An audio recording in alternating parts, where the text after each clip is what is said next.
Buenas tardes, estamos en una sesión más de Cristos Jóvenes, hoy 15 de julio. Vamos a iniciar con una oración. Carlos, por favor. En el nombre del Padre, del Hijo, del Espíritu Santo. Amén. Te damos gracias, Papá Dios, por este día, por todas las gracias y toda tu providencia que nos das. Gracias, Padre, por todos los bienes espirituales y materiales. Gracias, Padre, por permitirnos reunirnos en tu nombre, por estos medios virtuales y poder meditar tu santa palabra. Poder estudiar la enseñanza de los apóstoles que has querido dejar a través de tu Hijo y del Espíritu Santo. Pedimos la asistencia de este mismo Espíritu para que nos haga comprender tu palabra, porque solo por medio de él podemos vislumbrar las realidades espirituales y la verdad que viene solo de ti. Por Jesucristo nuestro Señor. Amén. Muy bien. Santa María, Estrella del Mar, ruega por nosotros. Muy bien, entonces vamos a empezar esta reflexión y estudio del Catecismo de la Iglesia Católica. En esta primera parte que nos habla de la profesión de la fe. Esta es como una introducción, por eso les había comentado que por ponerle un título a este tema es pues el sentido de la fe de la Iglesia, ¿no? ¿Por qué creemos? Antes de empezar a decir creo en Dios, tenemos que comprender por qué el ser humano cree, qué significa creer y cuál es el sentido o el designio de Dios para el hombre.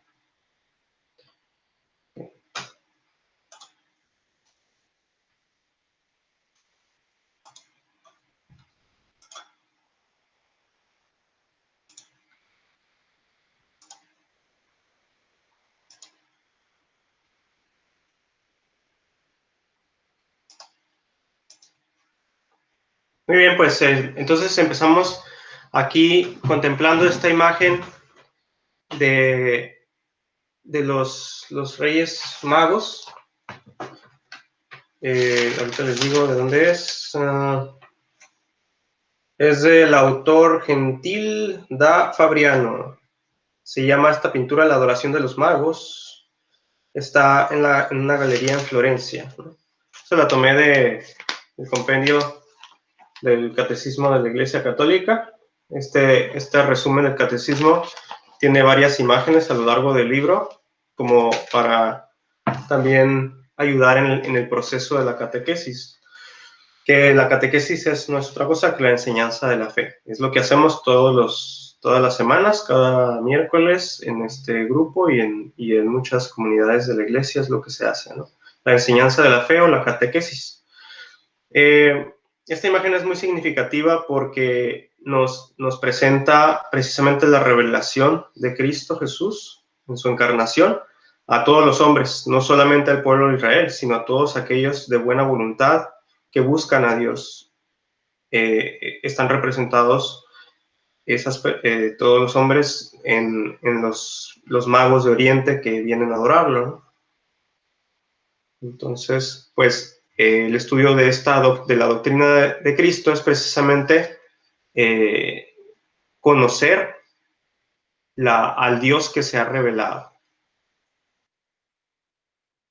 La primera sección de la profesión de esta primera parte del catecismo habla sobre creer tanto en sentido individual como en sentido plural, ¿no? Aquí tenemos también una imagen de la creación. Es una pintura o dibujo que trae varios cuadros que representan la creación de Dios. ¿Y por qué? Porque lo que creemos parte del principio de que somos creados por Dios. a su imagen y semejanza.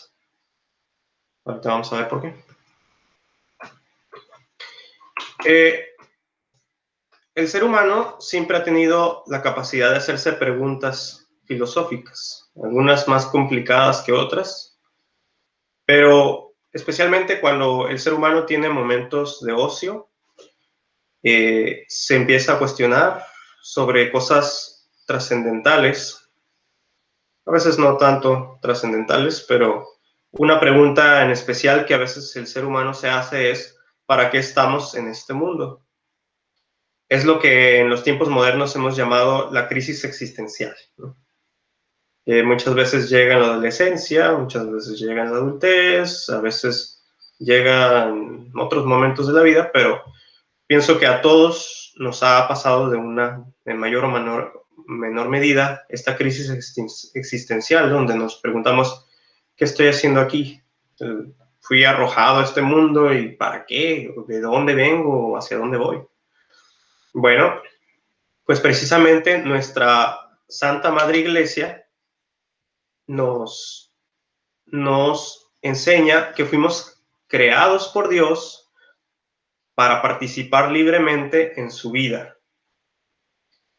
Y Él mismo nos ayuda a conocerle y amarle con todas nuestras fuerzas. No nos deja solos en esa tarea, sino que nos asiste. Sí, vamos a ver las razones de esto.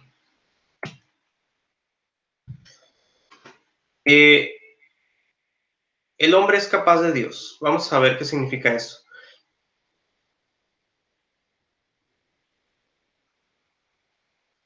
El hombre es invitado a dialogar con Dios desde su nacimiento, pues para esto existe.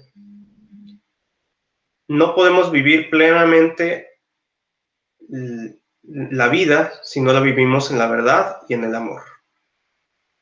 El hombre fue creado y es llamado a estar en comunión con Dios, a diferencia de otras criaturas.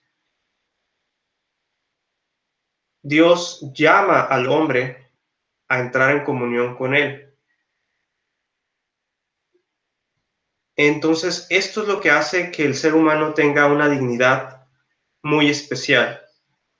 Sí, esto es desde una perspectiva cristiana. Es decir, ¿por qué cualquier ser humano, desde el que está en el vientre materno hasta el que está enfermo en su vejez tardía, de cualquier lugar, de cualquier nación, de cualquier contexto, por qué todos los seres humanos tienen esta alta dignidad? Pues precisamente porque a todos y a cada uno Dios los llama a estar en comunión con Él. Es algo que no sucede con otras criaturas creadas por Él. El hombre siempre ha buscado a Dios. Lo podemos ver en diferentes culturas. Es por eso que podemos llamar al hombre un ser religioso.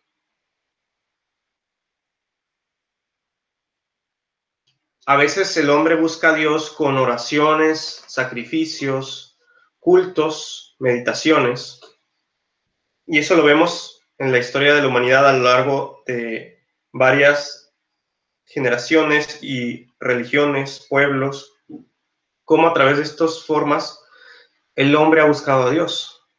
Por eso podemos decir que una característica principal del ser humano es que es un ser religioso.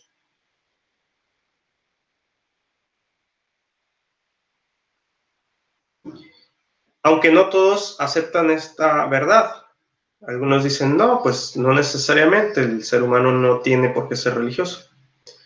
Pues el catecismo nos enseña que estas actitudes negativas hacia la religión pueden venir de diferentes orígenes. Algunos de ellos puede ser una rebelión contra el mal en el mundo, la famosa queja de: si Dios existe, ¿por qué existe el mal? También puede ser la ignorancia religiosa, es decir, que las personas no conozcan. Muchas personas dicen: no creo en Dios, ni pienso que el ser humano necesite de Dios. Pero muchas veces es porque no conocen. Critican lo que no conocen, no tienen la menor idea de lo que es, por ejemplo, nuestra religión, la religión católica o cualquier otra religión. La mayoría, yo pienso que critica desde esa ignorancia o indiferencia religiosa. O sea, no lo saben y tampoco les interesa. Otro origen, otra razón de por qué la gente no acepta esta realidad, que el hombre es un ser religioso, son los afanes y las riquezas del mundo. A veces podemos volvernos tan apegados a lo material que ya lo espiritual no, como que no nos entra, no nos sabe, no le vemos sentido. Como, ¿para qué? Pues si tenemos tanto bienestar. Eso pasa mucho en los países de primer mundo, ¿no? Si estamos bien nosotros, la política, la organización humana nos ha traído el bienestar que tanto queremos. ¿Para qué necesitamos de Dios? Pero pues sabemos que todo es temporal en este mundo, ¿no? En esta vida, y nada es perfecto. Nada es perfecto, ¿no? Entonces, pero podemos engañarnos por ese lado. También otra razón por la cual la gente no acepta esta verdad es que los creyentes damos mal ejemplo. ¿Cuántas veces nuestro testimonio, nuestro no testimonio ahuyenta a las personas? Desde fuera ven y dicen, no, pues si eso es ser católico, entonces, ¿para qué me involucro? Entonces, no hay necesidad de Dios. Yo puedo ser ateo y ser una persona justa, una persona feliz, ¿no? Porque hay mal ejemplo. No solo de cristianos fieles laicos, sino también a veces de los obispos, de los sacerdotes, de los religiosos, incluso del mismo papa. Los papas de la historia pueden ver malos ejemplos, ¿no? Otra razón es que las corrientes de pensamiento a veces son hostiles a la religión. O en nuestros tiempos vemos claramente el marxismo, ¿no? El marxismo que rechaza la religión es una corriente de pensamiento que no admite la religión. Se centra en los bienes de producción, en el esfuerzo humano, ¿no? En todo aquello, pero todo aquello que existe, pero no sin tomar en cuenta lo espiritual, lo intangible, lo trascendental. Entonces hay corrientes de pensamiento que simplemente no están tan diseñadas de forma tan estructurada y cuadrada y cerrada que no admiten la posibilidad de un Dios. Otra razón es que el hombre pecador, pues por miedo también se oculta de Dios, ¿no? Hay gente que conoce a Dios, hay gente que ha estudiado sobre Dios, pero deciden no creer, deciden rechazar la religión. Incluso a veces hay gente que hasta se vuelve enemiga de la religión, pero muchas veces está un pecado o una vida de pecado detrás de ese rechazo, ¿no? Es decir, como no quiero ser descubierto porque Dios es luz, Dios es verdad, pues como que esta verdad me incomoda, prefiero ignorarla, prefiero pensar que no existe, porque no me es cómoda. Entonces vemos cómo es que hay muchas razones por las cuales la gente puede decir, pues no necesito de Dios, el ser humano no necesita de Dios, pero en realidad hay estos trasfondos negativos, ¿no? que apartan de la fe. Sin embargo, Dios nos llama a estar en comunión con Él. A pesar de que nosotros lo rechazamos, a pesar de que nosotros nos confundimos, Dios siempre está como en esta imagen, ¿no? Con su mano extendida, llamándonos, buscándonos. Dice un salmo, alegres el corazón de los que buscan a Dios. El que busca a Dios encuentra una alegría que no le puede dar otras cosas de este mundo. La búsqueda de Dios exige el esfuerzo de su inteligencia, no solo el esfuerzo, todo el esfuerzo. Esto lo dice el catecismo en el numeral 30, por si quieren ahí revisarlo mientras estoy hablando. En el numeral 30 dice, esta búsqueda de Dios de parte del hombre exige todo el esfuerzo de su inteligencia, ¿sí? No es como decir, pues fui a un cursillo o vi un video y ya como que creo en Dios. O como que pues más o menos ahí me voy dando una idea. No. Creer en Dios, buscar a Dios implica todo el esfuerzo de la inteligencia. No es nada más como dejarlo ahí como en una orilla de nuestra vida. Sí, pues de vez en cuando pienso en si Dios existe y eso. Esto requiere un esfuerzo de toda la inteligencia humana. Requiere también rectitud de la voluntad, es decir, no tener dobles intereses y también tener un sincero corazón respecto a lo que busca, respecto a la búsqueda de Dios. Porque a veces se puede buscar a Dios por otros intereses, o a veces se puede entrar a la religión por otros intereses o por otras razones que son ajenas a verdaderamente querer encontrar nuestra raíz y nuestro destino, ¿no? O querer entregarnos a ese Dios todopoderoso que tiene un designio de salvación para nosotros. Y también necesitamos, para poder buscar a Dios, el testimonio de otros. Así como otros nos dan mal testimonio, como mencionábamos, también los otros nos pueden dar un testimonio que nos enseña a buscar a Dios.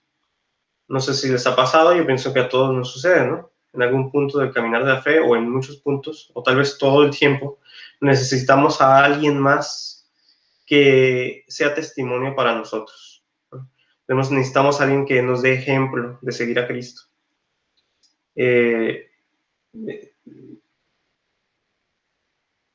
Bueno, entonces necesitamos esa persona que nos pueda mostrar el camino de Dios. Y es difícil, ¿eh? Porque no siempre encontramos a alguien que sea congruente con su fe. Muchas veces es muy difícil encontrar a una persona así. Ahora sí que llamémoslo a un santo. ¿Dónde está un santo para imitarle, no? O sea, no es fácil a veces.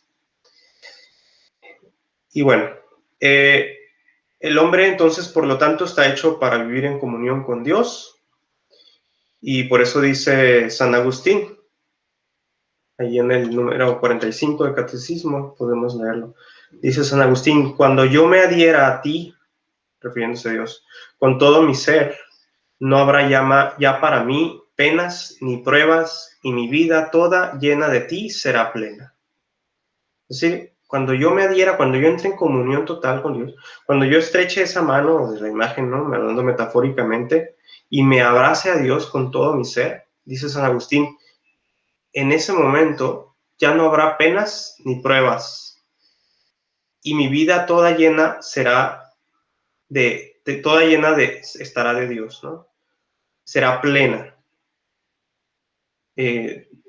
Escuchaba una reflexión hace rato que decía, adorar a Dios nos ayuda, es necesario adorar a Dios, porque al adorar a Dios como que nos desenganchamos de todo lo material, no en el buen sentido, sino en el mal sentido. O sea, cuando estamos demasiado apegados, cuando estamos demasiado preocupados, cuando tenemos muchos miedos, temores, puede ser que a lo mejor no estamos poniendo en orden, en una balanza, los valores de nuestra vida. Pero adorar a Dios nos ayuda otra vez a retomar el equilibrio de las cosas. Y es como si al adorar a Dios automáticamente nos sintiéramos como libres, como desprendidos, ¿no? Reconoces a tu Señor y te das cuenta de que no necesitas nada más. Y lo demás puede ir y venir, ¿no? Puede ir y venir. Y claro, no dejará de ser difícil, pero cuando uno adora a Dios, cuando uno entra en comunión con Él, uno entra como en otro plano, ¿no? Sin querer referirme a un misticismo exagerado, sino simplemente uno encuentra esa paz que necesitamos para sobrellevar esta vida. Entonces, para buscar a Dios, el hombre necesita ciertas formas o vías para conocerlo. Estamos hablando de vías naturales de la existencia de Dios. Tal vez no hablamos de pruebas propias de la ciencia, ¿no? No vamos a encontrar a Dios en un microscopio, ni lo vamos a encontrar en un, ¿cómo se llaman esas cosas que para ver el espacio exterior? No me acuerdo el nombre. Telescopio, eso. Con el telescopio, o sea, no vamos a encontrarlo allá, una cara de Dios, ¿no? Allá en el cielo. O volteando a ver el horizonte, ¿no? Tal vez no lo vamos a ver per se, ni lo vamos a poder medir con como les decía, con la ciencia, pero sí podemos encontrar argumentos convergentes y convincentes que nos permiten llegar a las verdades, especialmente la verdad de Dios. Entonces, ¿cuáles son estas vías para acercarse a Dios? Pues estas vías están en la creación. Cuando contemplamos el mundo material, el mundo creado por Dios, podemos con la razón descubrir que hay algo detrás de todo eso. Hay una trascendencia de todo lo creado. Por eso les ponía aquí varias imágenes, ¿no? De la naturaleza, ¿no? Que podemos a veces encontrar belleza, orden, un movimiento, cambio, flujo. Podemos encontrar cosas muy curiosas, muy maravillosas, muy bonitas, que nos sorprenden.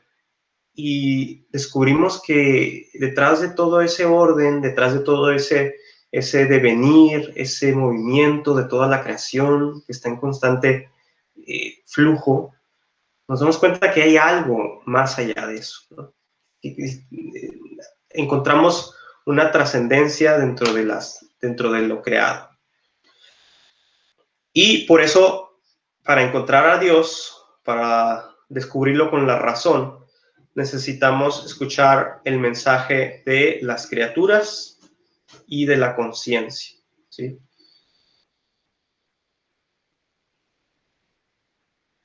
Entonces, en las criaturas podemos ver la inteligencia de Dios que ha creado todo y que dispone todo. Si interrogáramos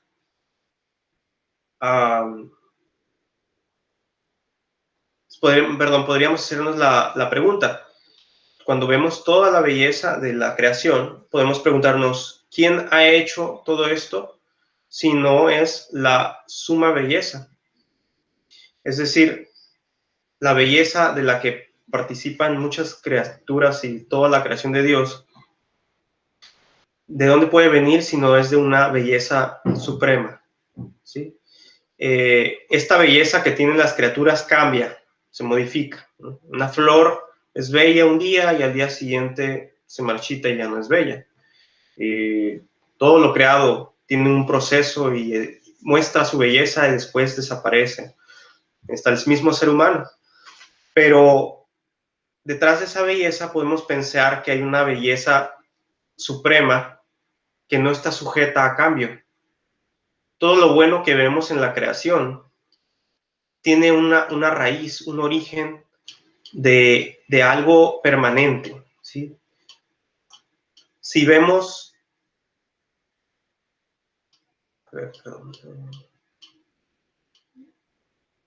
si vemos la bondad, la verdad y la belleza de todo lo creado, podemos pensar que hay una belleza sublime y suprema, una verdad suprema y una bondad sublime y suprema.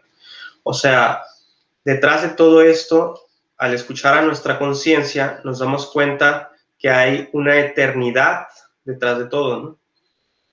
El ser humano siempre le llama la atención todo aquello que es eterno, o que tiene, no que es eterno, que tiene como atisbos de eternidad, ¿no? El amor, la muerte, la verdad, la belleza, como comentábamos, la libertad y otros valores universales, ¿no? O sea, el hombre se ve atraído por todo esto que tiene como muestras de eternidad, como que está relacionado con el concepto de eternidad o tiene como alguna señal de eternidad.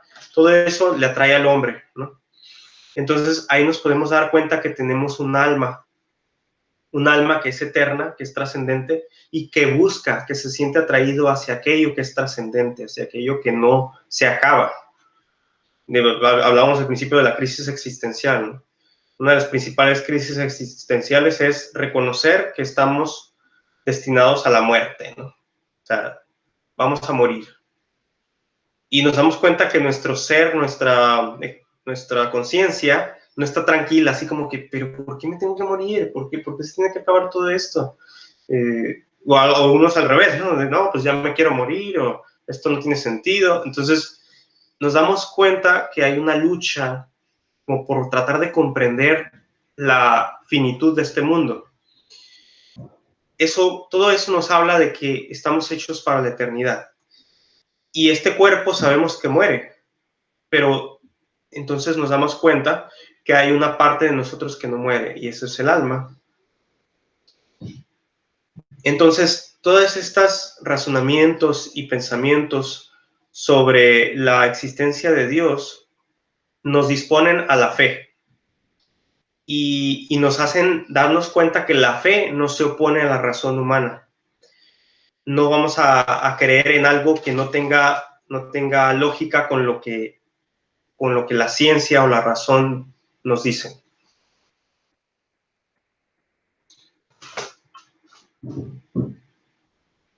Entonces, de esta forma podemos hablar de Dios.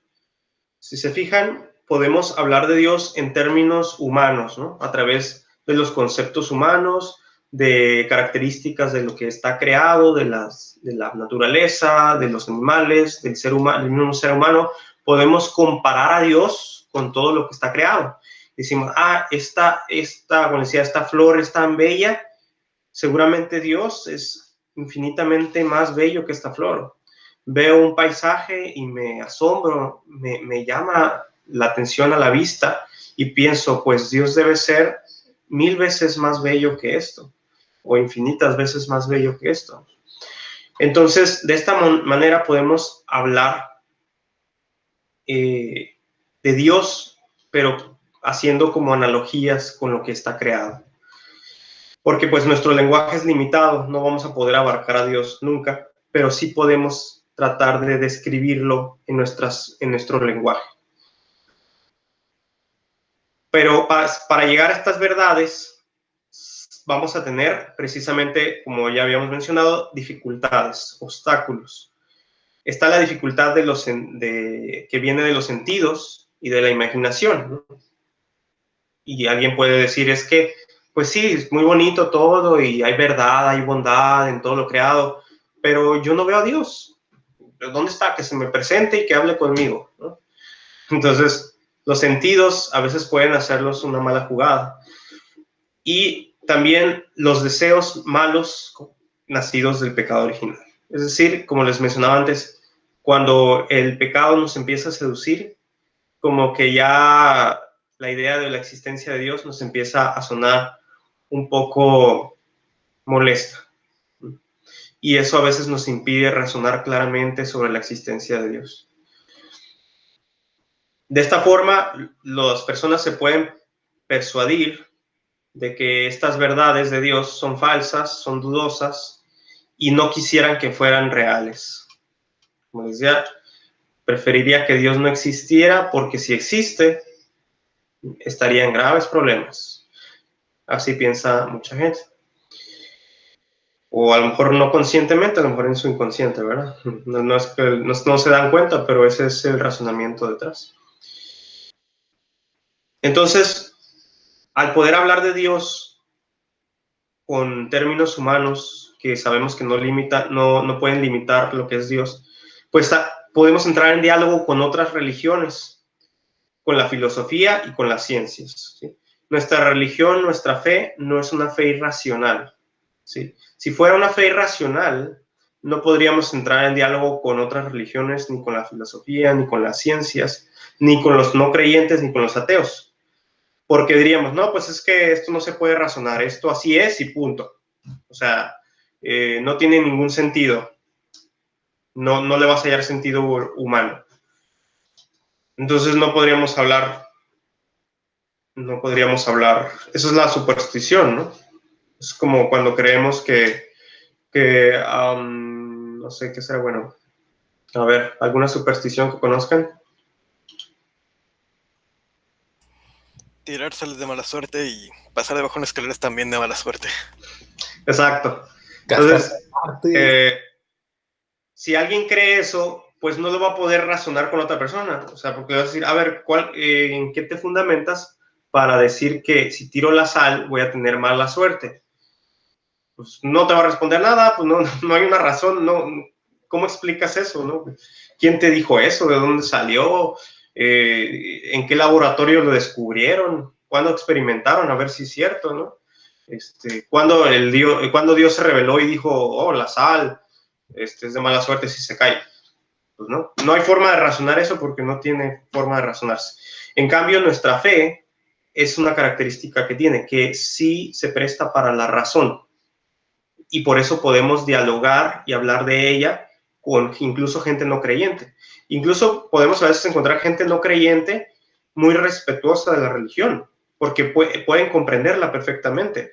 Hay gente no creyente, gente incluso atea, incluso grandes personalidades del mundo, que conocen casi al pie de la letra la religión católica. Dicen, sí, yo sé lo que enseña la religión católica, yo sé lo que enseña el magisterio. No lo creo, no lo comparto, pero lo conozco y lo comprendo. Eso es una clara señal de que nuestra fe es razonable, es racional.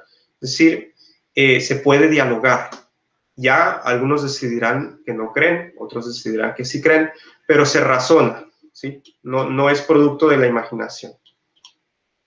Entonces,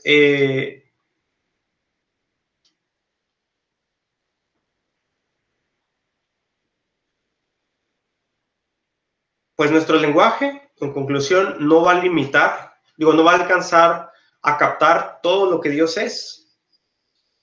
Todo lo que la infinitud de Dios no la va a abarcar, pero sí podemos razonar y hablar acerca de esa infinitud de Dios.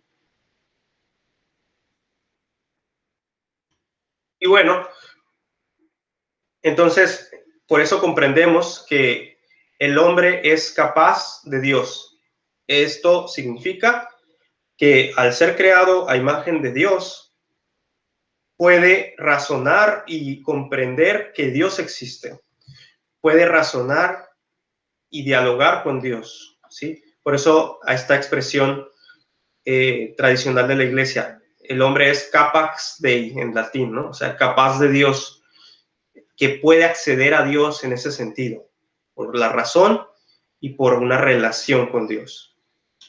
Cosa que los animales y todas las otras cosas creadas no entran en esa capacidad de Dios. El ser humano sí. Por eso decíamos, el ser humano es por naturaleza un ser religioso. Busca a Dios, tiene inquietud de Dios. Entonces, el hombre tiene inquietud de Dios, tiene sed de Dios, tiene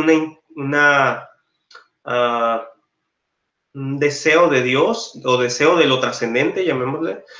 Entonces, Dios decide revelarse al hombre. Se revela a sí mismo porque la razón humana no alcanza para conocer todo lo que es Dios, como decíamos. No, con nuestra propia razón, con la filosofía, no hubiéramos llegado a comprender todo lo que es Dios y obviamente aún no lo comprendemos. Pero con la revelación de Dios comprendemos mucho más que jamás hubiéramos podido comprender con la pura razón. Dios se muestra a los hombres para que podamos responderle, conocerle y amarle, cosa que no sería posible del todo con nuestras propias fuerzas. ¿Cómo se revela Dios? A través de dos cosas que son importantes, dos formas en las que se revela Dios, en acciones y palabras. Siempre cuando Dios se revela, van acompañadas esas dos cosas, acciones y palabras. Dios actúa y Dios habla. Y de cierta forma estas dos cosas están ligadas. Cuando Dios actúa, se aclara eso que hizo Dios, lo aclara con palabras. Y cuando Dios habla, pone de manifiesto eso que habló con acciones. O sea, están ligadas esas dos cosas, acciones y palabras. Y de esta forma, cuando Dios se va revelando por acciones y palabras, Dios hace una especie de pedagogía divina. No sé si han escuchado este término antes. Es decir, Dios nos va enseñando quién es Él. Y eso lo vamos a ver en las etapas de la revelación. Dios se va mostrando poco a poco. No llegó con Dios, ¿con quién podríamos decir? Pues con Noé, y le dijo de sopetón todo, ¿no? Mira, yo soy un Dios trino, mi hijo se va a encarnar, va a redimir a toda la humanidad, el Espíritu Santo va a guiar a todo mi pueblo, y bla, bla, bla, bla, bla, y la iglesia, y todo, y el fin del mundo, y pues, imagínate, Noé se iba a quedar como, ¿qué onda, no? ¿Qué es esto? No hubiera comprendido ni la mínima parte, seguramente. Entonces, Dios fue revelando a la humanidad poco a poco, con acciones y palabras, quién era Él, para que el hombre fuera aprendiendo poco a poco. Ok, entonces Dios es todopoderoso. Y después la humanidad o el pueblo de Israel comprendió, ok, no solo es todopoderoso, sino que es solo uno. O sea, incluso lo vemos en las Sagradas Escrituras. Primero se habla de que Dios es el más grande de todos los dioses, que Yahvé o Elohim es el Dios más grande de todos los dioses que existen. Pero después vamos a ver una evolución en el pensamiento del pueblo de Israel, donde dice, no es que Dios, ya no dicen que Dios es el más grande de todos los dioses, sino que dicen, Dios es el único Dios. O sea, Yahvé, Elohim, es el único Dios. Ya no lo comparan con otros dioses porque llegan a la conclusión, o más bien, Dios revela que Él es solo uno, que no solo es el más poderoso de todos los dioses, sino que solamente existe un solo Dios. Y así, poco a poco, Dios va revelando quién es para que lo podamos asimilar. De tal forma que un santo, San Ireneo de León, decía que la pedagogía divina es como una especie de acostumbrarse el uno al otro. Dios, el hombre se iba acostumbrando a quién era Dios poco a poco, como de, ok, entonces Dios es el más poderoso. Ok, entonces Dios es el único en realidad. Ok, entonces Dios quiere lo mejor para nosotros. Ok, es que Dios quiere una alianza con nosotros. Entonces, el hombre se va acostumbrando a quién es Dios poco a poco, y Dios también, de cierta forma, dicho en nuestras palabras humanas, se va acostumbrando al hombre, ¿sí?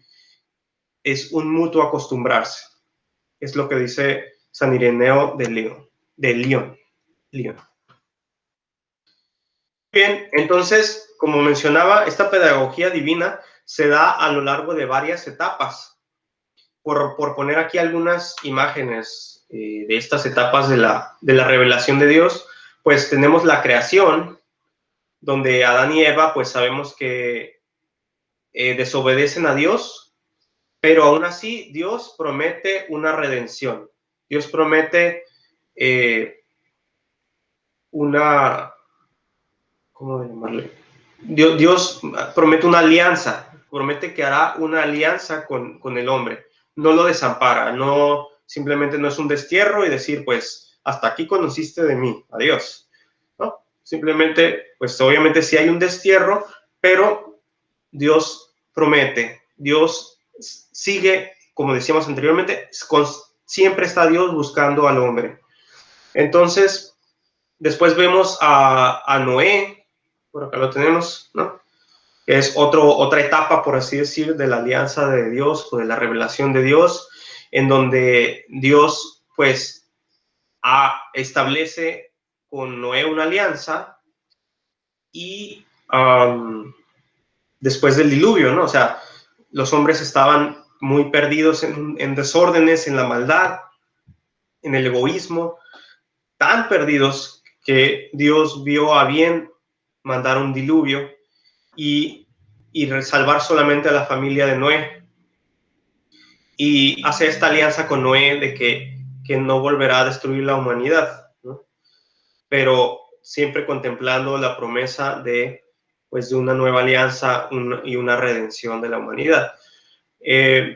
Entonces, después tenemos a Abraham, que está por acá, que también Dios se le manifiesta y le revela que de él sacará un pueblo tan grande, de él surgirá un pueblo tan grande que no podrá contarlo en cantidad, así como no puede contar las estrellas del cielo. Por eso está aquí Abraham volteando hacia el cielo, ¿no? Porque Dios le dice, mira las estrellas del cielo, así de numeroso será tu descendencia. Y Abraham se queda como que, pues, wow, o sea, esto es algo muy intenso, muy complicado de comprender, pero decido creer, ¿no? Decido creer, y eso lo vamos a ver más adelante. También la fe de Abraham. Y luego también con Moisés, por acá está Moisés, que se le manifiesta a Dios en la zarza, se le revela a Dios y se revela ya más claramente como el Dios del pueblo de Israel, ¿no? Aquí ya se habla más, Dios habla más directamente de que quiere establecer una alianza entre Dios y el pueblo. Ya no es con Dios y una persona como Noé o como Abraham, o las familias de Noé o Abraham, sino ya es con la familia de Abraham y de toda su descendencia, que ahora ya es un pueblo, ¿no? Entonces todos sabemos pues lo que pasa, que Dios libera a su pueblo con portentos, con milagros y señales muy prodigiosas, para que el pueblo no tenga duda de que Él es el Señor, de que Él es el Dios de todo lo creado, ¿no? Entonces, así, de esta forma, hay varias etapas de la revelación, y después podemos hablar también de los profetas, donde los profetas, hay diferentes profetas que hablan al pueblo de Israel sobre quién es Dios y qué espera de Dios. Y poco a poco nos va encaminando todo a la suma y definitiva revelación, que es Jesucristo, ¿sí? Jesucristo es la plena revelación de Dios. Toda la revelación iba encaminada a este punto.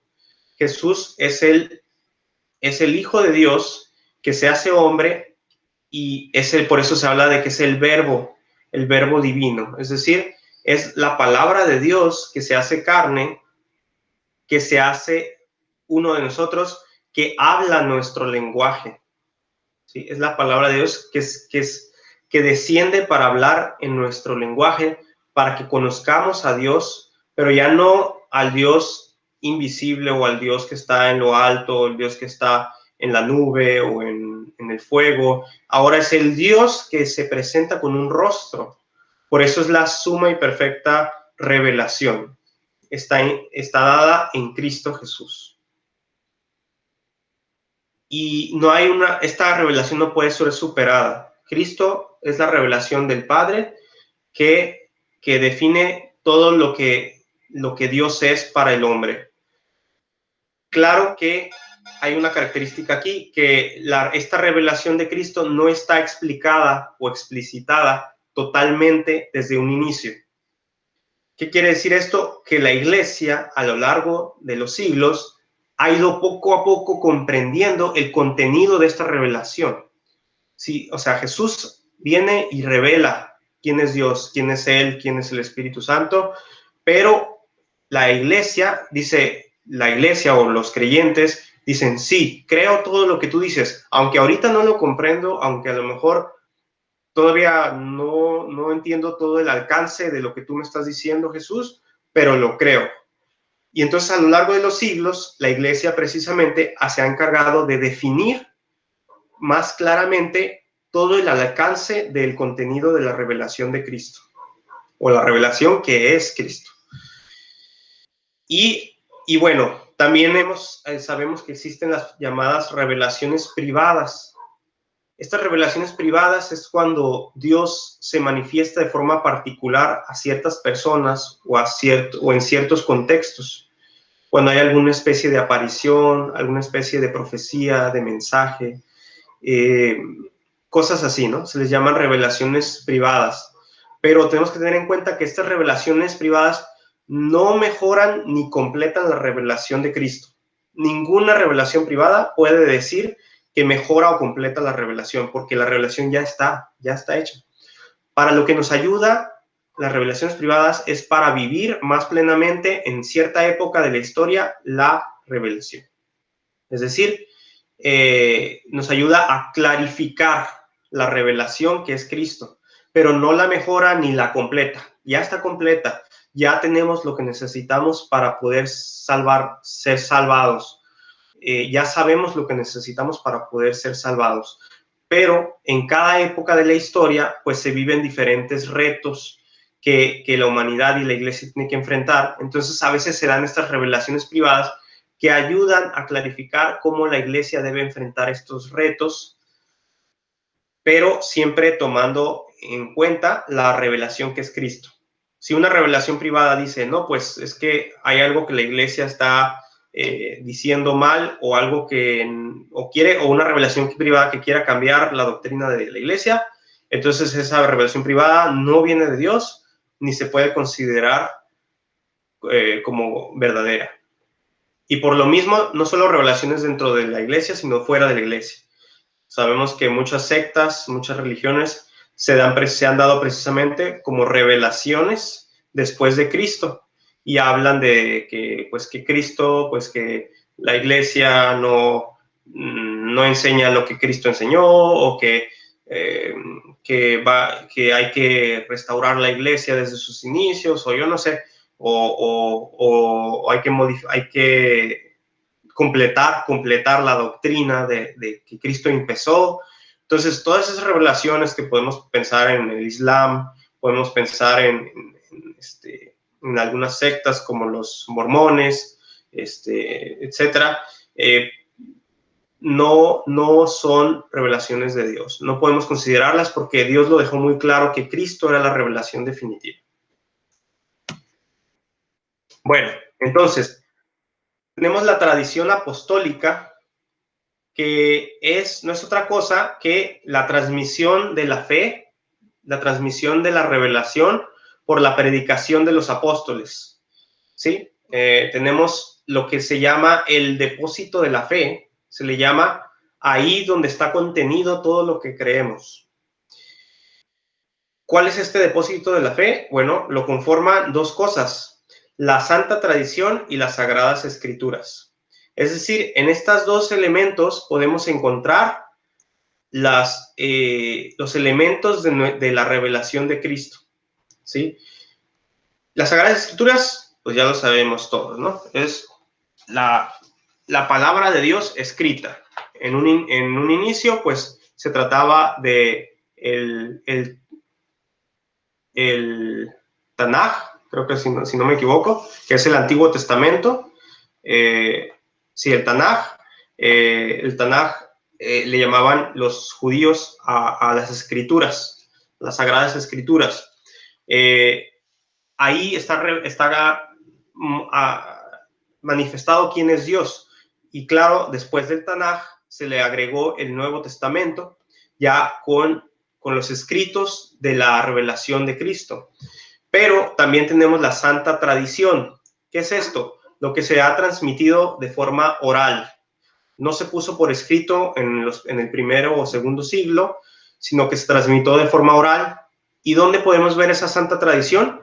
Pues en muchos aspectos de la iglesia lo podemos ver cómo se ha transmitido de generación en generación, pero por mencionar algunos, están los santos padres, que se les llama así a teólogos importantes de los primeros siglos. Son varios teólogos o sacerdotes, o la mayoría de ellos fueron obispos, que hablaron de la doctrina de los apóstoles. Es decir, ellos recibieron la doctrina de los apóstoles de generación en generación. Algunos de ellos incluso conocieron a los apóstoles. Estamos hablando de los primeros 7 o 8 siglos.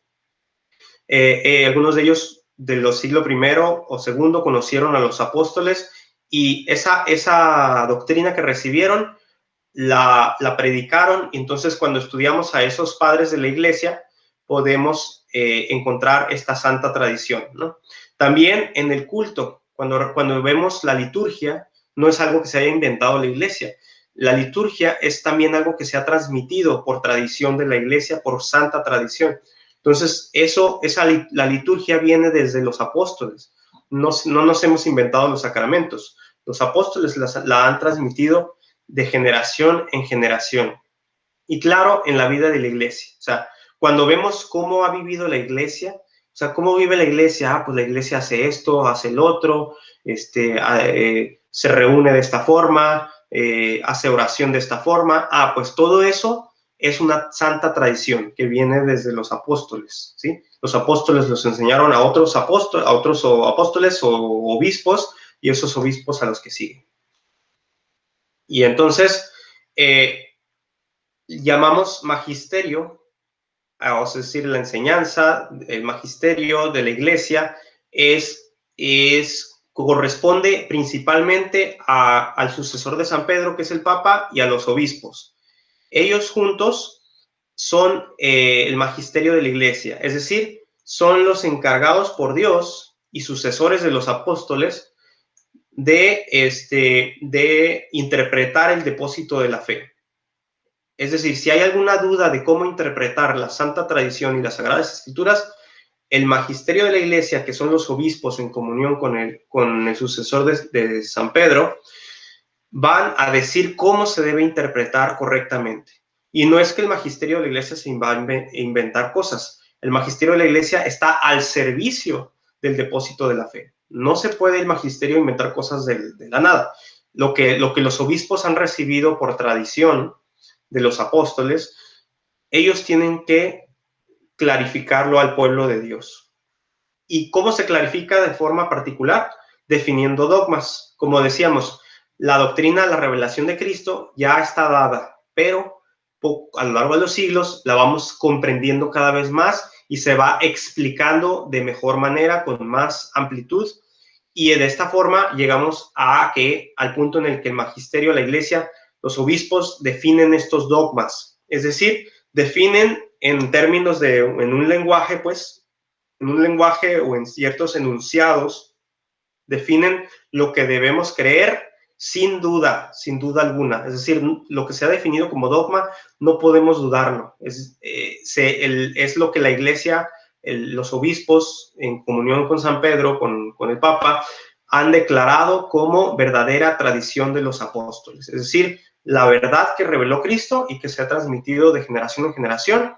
Pero cuando de repente surgen dudas de que, a ver, ¿será cierto que la Virgen la Madre de Jesús fue siempre virgen? ¿Será cierto que Jesús verdaderamente era Dios? Bueno, entonces la iglesia, los obispos se reúnen y dicen, a ver, está habiendo una confusión respecto a este tema, vamos a definirlo vamos a definirlo claramente y hasta lo ponemos por escrito para que quede claro y sentenciado qué es lo que Cristo reveló. Y esos son los dogmas, ¿no? Y de los cuales se les llama también verdades infalibles. Está definido y no se puede dudar porque es lo que Cristo enseñó a sus apóstoles y los apóstoles lo transmitieron de generación en generación. ¿De acuerdo? Sí. ¿Siguen ahí o ya se durmieron? Yo ya. ¿Tú ya te dormiste? Aquí seguimos, estaba apuntando varias cosas que dijiste que no sabía. Ok. Si tienen alguna duda pueden hacerla, o si no al final ya casi terminamos. Entonces, bueno. Entonces, hablando un poquito más específicamente sobre la Sagrada Escritura, que es parte del depósito de la fe, tenemos que tener claro que la Escritura, que se compone por el Antiguo y Nuevo Testamento, como ya decíamos, es la palabra de Dios escrita, que algunos autores inspirados decidieron ponerla por escrito, por inspiración de Dios. No es otra cosa que Cristo mismo. Esto es lo que nos enseña la Iglesia y el Catecismo en el numeral 134. Es decir, toda la Escritura divina, toda la Biblia, como le llamamos, todo este libro es una sola cosa, es Cristo. ¿Sí? O sea, no podemos verla como en el sentido, no podemos comprenderla por partes o fragmentada, o como si no estuviera relacionada una parte con la otra. Toda la Escritura, toda la Biblia este libro es Cristo mismo, ¿sí? Por eso la Iglesia venera las Sagradas Escrituras, porque toda la Escritura, desde el Antiguo Testamento hasta el Evangelio puesto por escrito y las cartas del Nuevo Testamento, todo ella habla y es Cristo, ¿sí? Porque todo, por ejemplo, si pensamos en el Antiguo Testamento, todo él se cumple, se aterriza, se cumple, se lleva a la plenitud en Cristo Jesús. El Antiguo Testamento hablaba de Cristo, nada más que, como decíamos hace rato, era una pedagogía divina. Dios no iba a decirle a Noé, oh, te presento a mi hijo Jesucristo, que va a ser el Redentor del mundo. Pues Noé se iba a quedar como que, bueno, y de dónde viene él, o quién es, o a dónde va, o cómo va a redimirnos. O sea, Dios fue revelándose poco a poco hasta la plenitud de los tiempos en donde se manifiesta Cristo. Y por eso la Sagrada Escritura, que es precisamente la revelación de Dios puesta por escrito, es Cristo mismo, ¿no? Y por eso puse aquí esta imagen de San Antonio de Padua, esta imagen que tradicionalmente se le pinta con estudiando las Sagradas Escrituras y el Divino Niño Jesús que se le aparece, ¿no? Que dicen la leyenda, o no sé hasta qué punto es parte de la geografía de San Antonio de Padua, se cuenta que el Divino Niño Jesús se le aparecía para cuando él estaba estudiando la doctrina o las Sagradas Escrituras. Esto lo dejan claro, ¿no? Es decir, la Sagrada Escritura es Cristo mismo que se manifiesta y se revela a nosotros. Entonces, toda la Escritura podemos decir que está inspirada por Dios, porque esto es lo que nos enseña la Iglesia por la tradición de los apóstoles, ¿sí? Tenemos este versículo bíblico de la carta a Timoteo, la segunda carta a Timoteo. ¿Alguien me ayuda a leerla, por favor?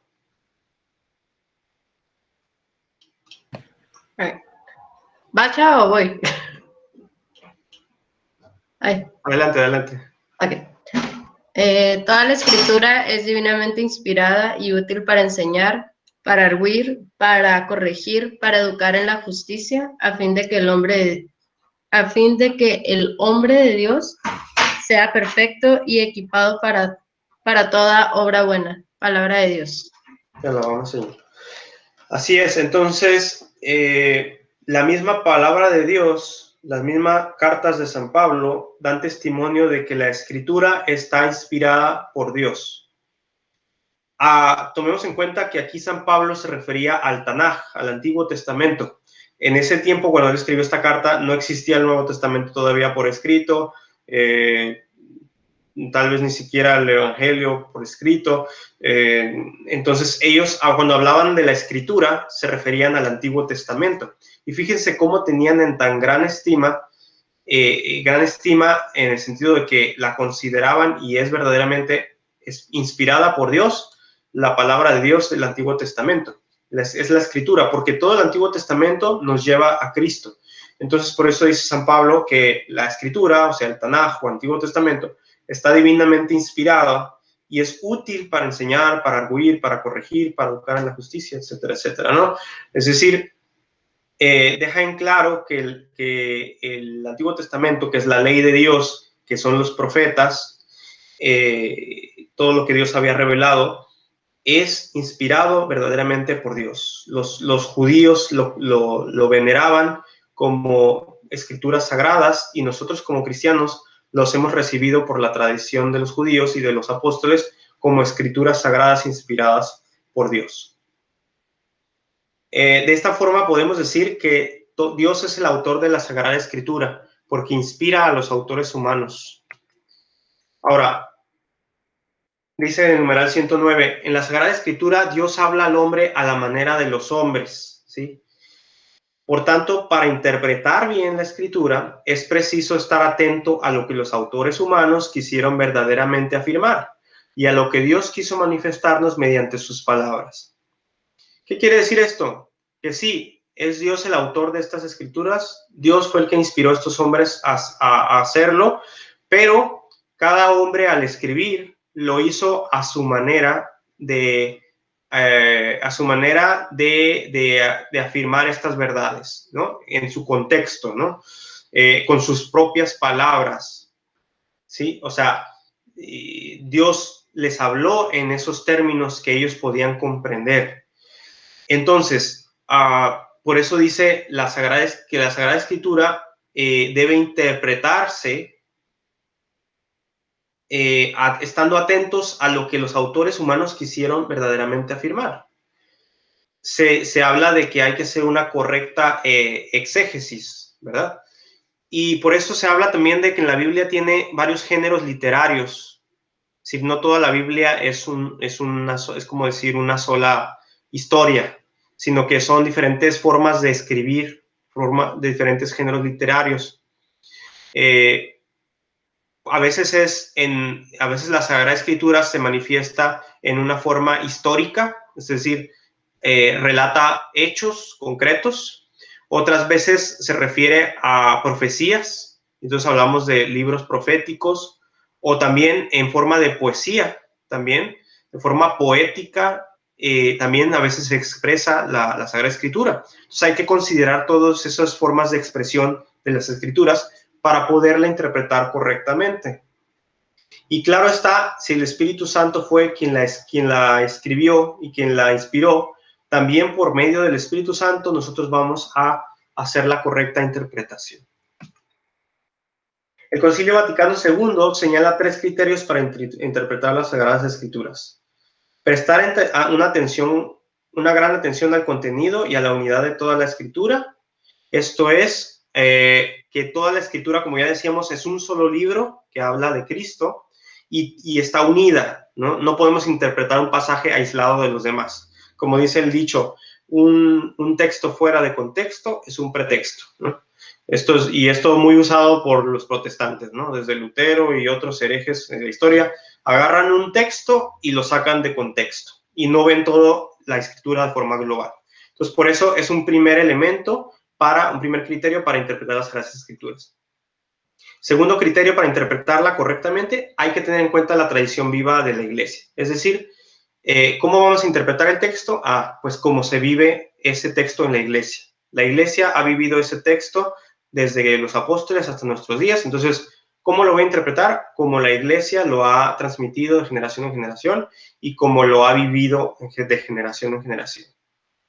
De tal forma que, por ejemplo, si habla Jesús de que el pan es su cuerpo y la sangre, el vino es su sangre, entonces no vamos a entenderlo como de forma metafórica, porque la Iglesia en su tradición viva ha celebrado la Eucaristía, ha consagrado el pan y el vino desde los tiempos de los apóstoles, y por eso, tomando la tradición y la vida de la Iglesia, podemos interpretar y decir, ahí se refiere a la consagración del pan y del vino y la presencia de Cristo, ¿no? Y no vamos a decir como los protestantes, no, bueno, es que es metafórico, es algo simbólico. No. Hay que considerar la tradición de la Iglesia que está viva y que se lleva a cabo en las obras de la Iglesia. Y punto 3, para interpretar las Sagradas Escrituras, estar atento a la analogía de la fe. Esa es una expresión para referirse a la cohesión de las verdades de la fe. Una verdad de fe no puede contrariar a otra. Si yo tomo las Sagradas Escrituras y quiero extraer ahí una verdad, no puede esa verdad contradecir las otras verdades de fe que ya están definidas por la Iglesia, ¿sí? Entonces, y ahí surgen las herejías o los cismas cuando se separan de la Iglesia porque extraen algo, pero una verdad de las Sagradas Escrituras, pero no está en congruencia o cohesión con las demás verdades que la Iglesia enseña. Entonces, no, se saca de contexto. También hablamos del sentido de la Escritura. Pueden ser 2 sentidos, el sentido espiritual y el sentido literal. Dentro del sentido espiritual, es decir, cuando estamos interpretando la Escritura, puede tener un sentido espiritual de 3 formas.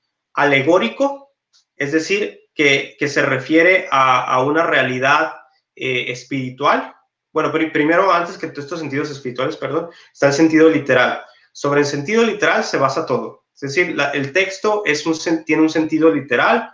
Por ejemplo, los hechos del Antiguo Testamento, los hechos del Nuevo Testamento, los sucesos, las palabras son literales, pero también tienen un sentido espiritual. Y por eso está el sentido alegórico, que es un sentido que hace alusión a la realidad espiritual. Por ejemplo, si hablamos del pueblo que pasa a través del Mar Rojo, liberado por Moisés, también podemos encontrar el sentido de la purificación de la iglesia a través del bautismo, ¿no? Que en un futuro se daría. O el sentido moral es cuando el texto nos habla de una indicación de cómo debemos comportarnos, ¿sí? Por ejemplo, Jesús usa muchas hipérboles, ¿no? Cuando exagera cosas para dar a entender un punto, como cuando dice, si tu mano es causa de pecado, córtatela. No es literal, o sea, bueno, tiene un sentido literal, está hablando de algo que es literal, es decir, cortarse la mano, pero no podemos tomarlo solo en el sentido literal, sino tomar el sentido espiritual de sus palabras, que en este caso es un sentido moral, ¿no? Es decir, evitar las ocasiones de pecado. Entonces, y luego está el sentido anagógico, que se refiere a que la palabra de Dios a veces nos habla de cosas futuras que no podemos comprender, o que algún día vamos a vivir o vamos a experimentar. Por decir así, por ejemplo, los textos apocalípticos, ¿no? Donde se habla del futuro, de la nueva Jerusalén, de la Jerusalén celestial, que a final de cuentas son alusiones, y San Pablo nos decía, es lo que ni el ojo vio, ni el oído oyó, ¿no? Entonces, y que ahorita vemos como en un espejo, así como que no lo alcanzamos a ver claramente. Entonces, ya todos sabemos, la Sagrada Escritura está compuesta por el Antiguo y el Nuevo, 46 libros del Antiguo, 27 del Nuevo. Dentro del Nuevo está el Evangelio de Cristo, el Evangelio que es la buena nueva de Cristo Jesús, que es Cristo mismo, ¿no? Cristo Jesús Él es el Evangelio. Entonces, el Evangelio es el punto central de la Sagrada Escritura. Y la Sagrada Escritura, como ya les comentaba, siempre ha sido venerada por la Iglesia, al igual que, o sea, junto con el cuerpo de Cristo. Es decir, van de la mano. Claro que el cuerpo de Cristo es Cristo mismo en toda su divinidad, y por eso le adoramos. No adoramos la Sagrada Escritura, pero sí la veneramos. Pero en ese sentido, en sentido amplio, la palabra veneración, veneramos la Sagrada Escritura, así como veneramos la Eucaristía. Y eso a lo largo de toda la historia de la Iglesia. Entonces, vemos aquí que dice, por la fe el hombre somete completamente su inteligencia y su voluntad a Dios. Entonces, ya aterrizando todo lo que hemos visto, la fe nos lleva a someternos completamente nuestra voluntad y nuestra inteligencia a Dios. Y no es un sometimiento así represivo de que, ay, bueno, ya no puedo pensar en contra de Dios, sino como ya vimos, usando la razón humana y aceptando la revelación de Dios. Después de eso, decidimos tener fe, que significa someternos completamente. No es un sometimiento esclavo, sino es un sometimiento libre. Yo me someto libremente porque he razonado en esto, he aceptado la revelación de Dios y decido someterme y aceptar la voluntad de Dios. Dice, con todo su ser, el hombre da su asentimiento a Dios que revela. Aceptamos a Dios que se revela y que revela. La Sagrada Escritura llama obediencia de la fe a esta respuesta del hombre a Dios que revela. Es por tanto una obediencia. Una vez que ya razonaste con tus capacidades humanas sobre la existencia de Dios, y una vez que ya aceptamos la revelación de Dios, como se ha dado a través de Jesucristo, entonces no nos queda de otra más que obedecer. La obediencia es la respuesta a Dios que se ha revelado. Como ejemplos claros tenemos a quien ya habíamos mencionado, a Abraham, la obediencia de la fe de Abraham, que creyó en lo que Dios le manifestaba, incluso hasta el punto de ofrecer en sacrificio a su propio hijo. Y también, claro está, en la Nueva Alianza, a la Santísima Virgen María. Es el ejemplo más claro de la obediencia de la fe. que, aunque a lo mejor no comprendía todas las palabras del ángel en la anunciación, dijo, hágase en mí según tu palabra. Creemos, por lo tanto, en un Dios trino, y esto es parte fundamental de nuestra fe. Creemos en Dios Padre, Dios Hijo y Dios Espíritu Santo, y no hay otro Dios, ni hay ningún otro que no sea la Santísima Trinidad como divinidad, ¿verdad? Esa es la revelación y esa es la enseñanza de los apóstoles, la enseñanza de Jesucristo, la verdadera revelación, y no podemos tener otro Dios más que la Santísima Trinidad, Padre, Hijo y Espíritu Santo. No nada de que Padre e Hijo, o solo el Hijo, o solo el Padre, ¿no? Yo he visto por ahí, una vez vi un documental de parapsicólogos y eso, y que hacían tipo de exorcismos con cristales, según ellos, y usaban el nombre del Padre y del Hijo, y decían, yo te exorcizo en el nombre del Padre y del Hijo. No hacían señal de la cruz, creo que nada más lo movían de una forma extraña, movían el cristal ahí de una forma extraña, según ellos exorcizando, ¿no? Pero decían en el nombre del Padre y en el nombre de Jesús, o en el nombre del Padre y en el nombre del Hijo, algo así. No mencionaban el Espíritu Santo. Entonces, es un Dios trino y esa es una verdad de fe que es fundamental para todo cristiano. Entonces, la fe, don sobrenatural, nos viene de Dios y nosotros tenemos que aceptarla, ese don de la fe, creyendo, ¿no? Con un acto humano consciente y libre. La iglesia es quien, ya vimos en estas diapositivas anteriores, lo que significa creer en un sentido individual, la fe individual. Pero ahora también sabemos o hablamos de que la fe es en un sentido eclesial. La fe, el creer, nos viene de la iglesia, es un acto de la iglesia, ¿sí? La iglesia es la madre de todos nosotros. ¿Por qué? Porque de ella nacimos a la fe. De ella recibimos el bautismo, de ella recibimos los sacramentos, de ella recibimos la doctrina, ¿no? Entonces, el creer es un acto eclesial. Por eso decimos creo y por eso decimos creemos. El texto original del credo de los apóstoles dice, creo en Dios Padre Todopoderoso, creador del cielo y de la tierra, creo en Jesucristo, su único, creo en forma individual. Y el otro texto, cuando se compuso el credo de ¿cómo se llama? Niceno-Constantinopolitano, el que rezamos normalmente en misa, el texto original dice, creemos en un solo Dios, Padre Todopoderoso, Creador del cielo y de la tierra, de todo lo visible e invisible. Creemos en un solo Señor Jesús, en forma plural. O sea, primero fue individual, el otro está escrito en forma plural. Es decir, la iglesia cree en conjunto, ¿sí? Y nos da a luz a esa fe. La iglesia también establece un lenguaje por el cual podemos hablar de Dios y por el cual podemos creer en Dios. Y la iglesia cree en conjunto, como les decía, somos uno solo en toda la iglesia, somos un solo cuerpo de Cristo que creemos un mismo contenido de la revelación. A pesar de que, por ejemplo, la iglesia se divide en varias iglesias, pues para empezar, pues hay diferentes diócesis, son iglesias particulares, pero también hay iglesias orientales, aparte de nuestra iglesia, que es la iglesia romana, católica romana, que venimos de la herencia de San Pedro. Hay otras iglesias orientales que vienen de la herencia de los otros apóstoles que se repartieron por el mundo, y las tradiciones de esos apóstoles continuaron en ciertas regiones, a veces incomunicadas, porque pues no había teléfono, ni WhatsApp, ni nada de lo que ahora hay.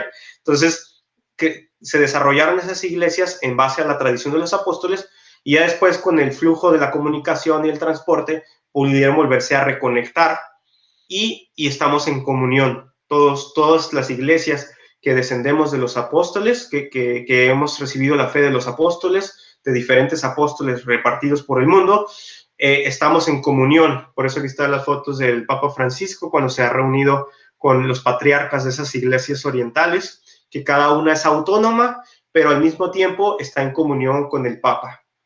No hablo aquí de las iglesias ortodoxas, que esas son una iglesia que sí viene de los apóstoles, pero que por allá por el año 1000, si no me equivoco, disculpen si no es exacto, por allá por la Edad Media se separan de la Iglesia de Roma, ¿no?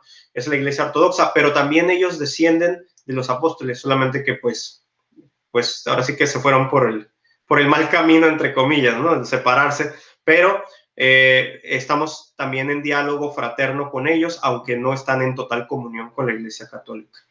Pero las iglesias orientales católicas sí están en comunión con el Santo Padre Francisco y sí lo reconocen como cabeza de la iglesia, a pesar de que ellas son iglesias más o menos autónomas. Y cada una tiene sus ritos, pero son los mismos sacramentos, nada más que varían algunas cositas. Entonces, en conclusión, somos una misma iglesia, una sola iglesia que cree lo mismo y creemos, la fe es un acto individual. Yo decido creer, yo creo, pero esa fe nos viene de la iglesia, del conjunto de la iglesia, y por eso podemos decir también, creemos en un solo Dios, Padre, en el Hijo, Jesucristo, y en el Espíritu Santo. Amén. Pues ya con esto concluimos este primer apartado del Catecismo de la Iglesia Católica, que se llama Creo, Creemos. La segunda sección, la que sigue, se llama, a ver, ahorita les digo, que es cuando ya se explica el credo parte por parte. La siguiente sección del catecismo, que es dentro de esta mi primera parte de la profesión de la fe, se llama la profesión de la fe cristiana. Es decir, ya propiamente cómo profesamos nuestra fe. Y ya empezamos a hablar de que creemos en Dios, en Padre, Hijo, Espíritu Santo, en la Iglesia, o sea, ya desglosamos la profesión de la fe.